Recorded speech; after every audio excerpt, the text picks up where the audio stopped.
আজকে আটা ময়দা দিয়ে ট্রেন্ডিং মেকআপ নিয়ে চলে এসেছি। প্রথমেই কড়াই ধরা কাপড় দিয়ে মুখটা ভালো করে মুছে নিলাম। এবার হলুদ আর জলগুলো বোতলে রেখেছিলাম, সেটা দিয়ে একটু মুখটা ধুয়ে নিলাম। এবার অল্প করে একটু সাদা তেল দিয়ে নেবো। এটা একটু দামি কর্নফ্লাওয়ার, যেটা আমি জল দিয়ে পেস্ট বানিয়ে বোতলের মধ্যে ভরে রেখেছিলাম। আর এটা গোলাপ জল আর কেওড়া জলের মিক্সার। প্রথমেই আমি গাজরের পেস্টটা দিয়ে ডার্ক সার্কেল হাইড করলাম আর বজরংবলী সাজলাম। আর এবার আটা ময়দার পেস্ট দিয়ে আমি ফাউন্ডেশন বানিয়ে ফেলেছি। এটা হলো বেসন আর কর্নফ্লাওয়ারের মিক্সার, এটা দিয়ে আমি কনসিল করে নেব।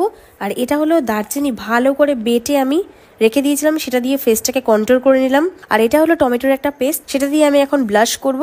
ওরে সেই কালার এসেছে।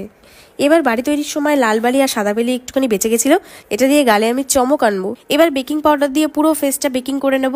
আর টমেটোর মতো গালটাকে আরেকটু লাল করার জন্য কাশ্মীরি লঙ্কার গুঁড়ো ইউজ করে নিচ্ছি। আর লাস্ট অফ অল আরেকটু সাদা বালি নিয়ে গালে আরেকটু লাগিয়ে নেবো, আরো চমকাবো বলে। হাড়ির পেছনটা অনেকদিন মাজা হয়নি, সেই হাড়ির কালি দিয়ে আজকে আইব্রোজ করে দেখাচ্ছি। আর সেম কালি দিয়ে আজকে আমি আই মেকআপ করে নেবো। এটার নাম দিয়েছি স্মোকি আই মেকআপ, যেটা পুরোপুরি হাড়ির কালি দিয়ে হয়ে যাচ্ছে। আজকে বাড়ি ফেরার সময় একটা ইটের কালার দেখে ক্রাশ খেয়েছি, সেই ইটটাকে নিয়ে এসেই ভালো করে ঘষে ঘষে আমি লিপস্টিক বানিয়ে নিয়েছি। সত্যি তোমাদের কমেন্ট না পড়লে আমি জানতে পারতাম না যে রান্নাঘরেই আমার মেকআপের সমস্ত জিনিস রয়েছে।